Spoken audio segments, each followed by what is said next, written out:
Life and Death by Richard Gallacher, dealing with fact, fiction, imagination, esoteric knowledge, spiritual downloads, karma and the effects of karma,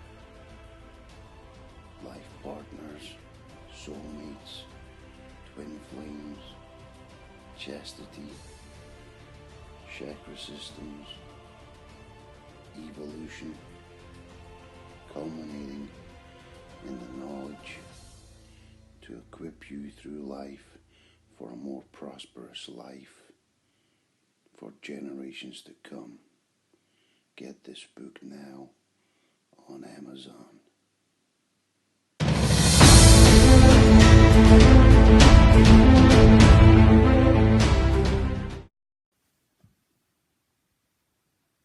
For me, in my vision, he stands in an awe-inspiring, very hard to encapsulate state of magnificence. And I often wonder if a person of another culture, be they male or female, have ever had such a vision, and to them, in my mind, would be of their likeness. To conclude this section of the book, I would ask you not to concentrate on my theory, but to lobby or become instrumental in your own way in caring for the environment. Hold your government to account where possible for their environmental policies,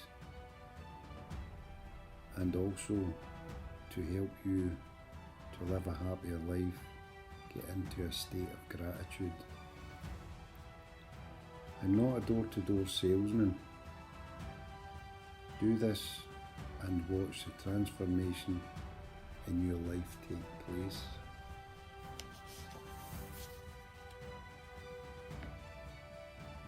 In this next section of the book, I would like to cover the astrological signs of the zodiac. Although you may be aware of the signs, I am writing from a point to describe them all from the beginning, as to someone this subject may be totally new.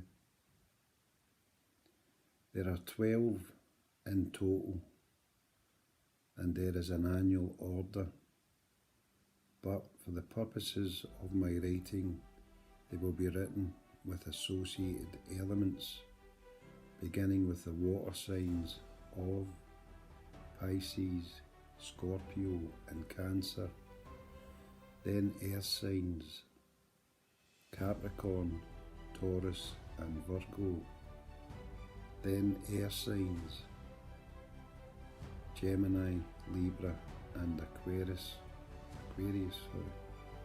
and finally the fire signs of Leo, Sagittarius and Aries. Everyone, when they are born, have a sun sign, which is the sign of that particular time of the month. For example, being on the 3rd of March would make you a sun sign Pisces.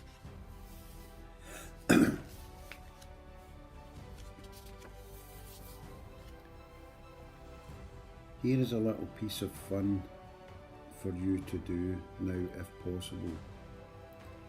If you can Google a free birth chart compiler, follow the instructions by putting in your details. This will give you the 3 main signs of your astrological makeup. Once completed, you will have your sun, moon and rising sign. Like I stated, it is a little piece of fun for you to do. If you remember my reference earlier in the book to not buying into consumerism or conditioning, my main pastime is watching YouTube tarot readers instead of the television. My main reason for doing this is based on what I was told many years ago by a real life reader, of being forewarned is forearmed.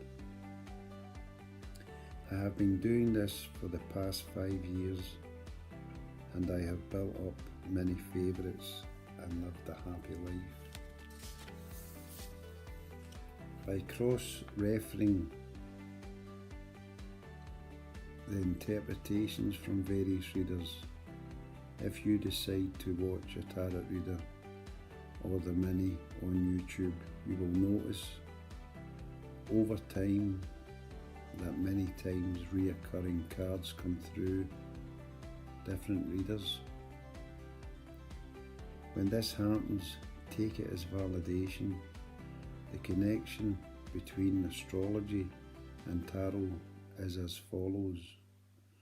Remember, I mentioned earlier in the book the elements associated with each astrological sign: water, earth, air and fire. This is also represented in the tarot. Here I will explain the cups in tarot are associated with the elements of water and the water signs. The pentacles are associated with the earth signs. The swords are associated with the air signs. And finally the wands are associated with the fire signs.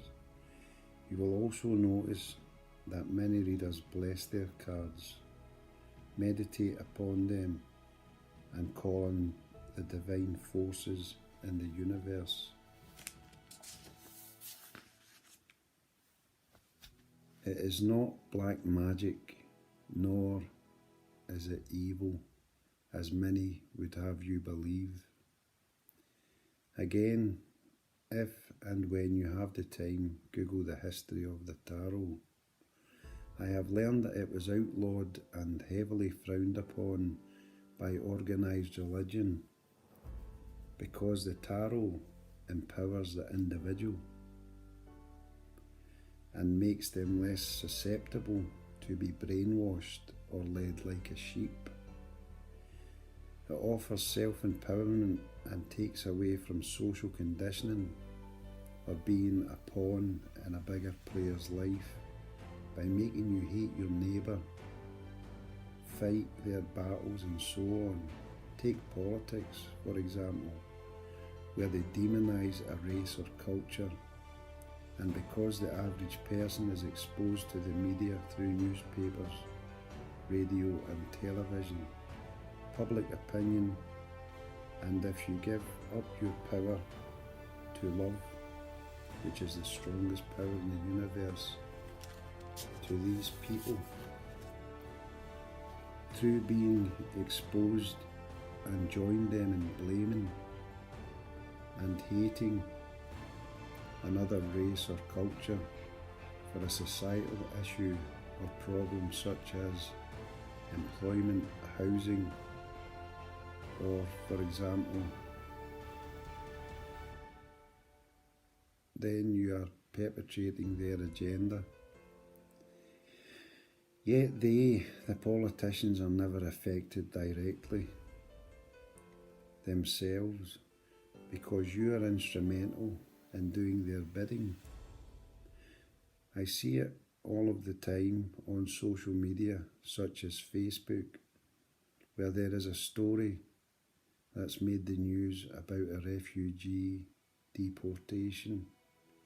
For example, suddenly the biases, ignorances and hatred of a few turn into the many, as they all think they are in a position to pass judgment on the refugee based on nothing more than trying to look intelligent and up to speed with current affairs. Do they ever stop to think that another way of looking at it could be What if it was their family member, or indeed themselves? Would they be so quick to pass judgment of justification? I think not. My own personal opinion about the United Kingdom is that once upon a time it was called Great Britain, and the horrific truth as to why it was known as Great Britain makes it far from being anything but great, in my opinion.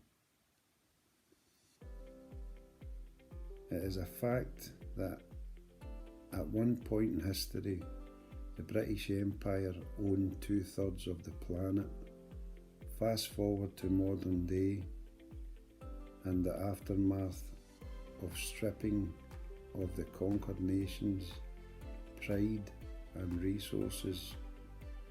There is absolutely no doubt in my mind that this so-called United Kingdom should do as its name suggests and be exactly that of a United Kingdom, and offer refuge to the world's population of refugees who it has in part a direct result of Great British imperialism. Coming from a place of fairness and balance, all politicians of this world that are in a place of decision making for both people and the environment should be held accountable to only lead by example. For example, politicians should be only on a modest wage.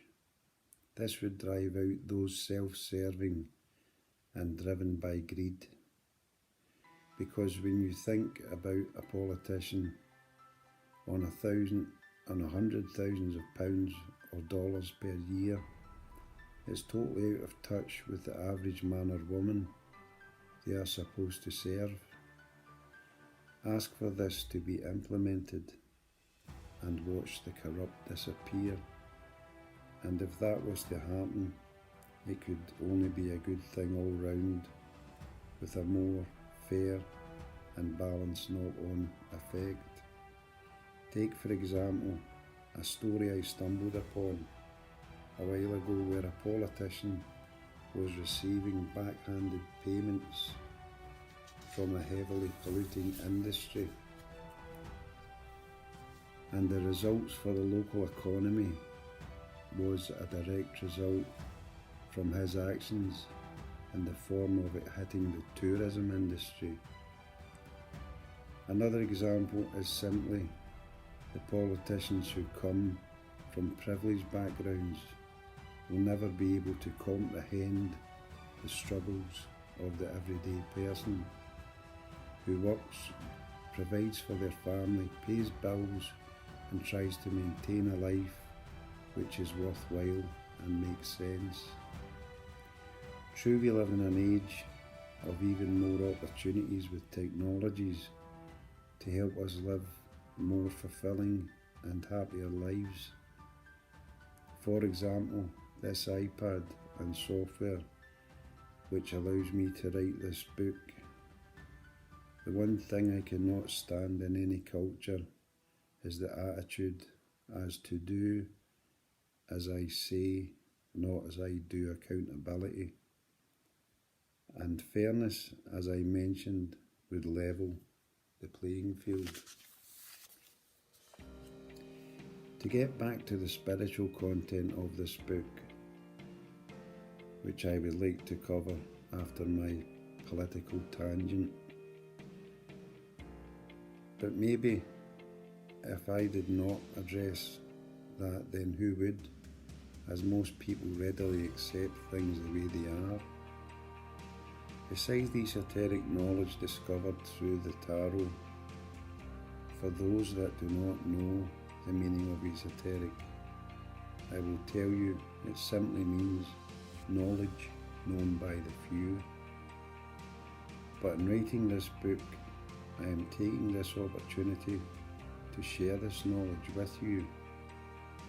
Here I wish to write about angels, ascended masters, and our ancestors, and how in our everyday life we can receive blessings, protection, and guidance. For example, one of my favourite archangels I call upon very often is Archangel Michael, whose name translates to He who is like God, with the same power as being omnipresent.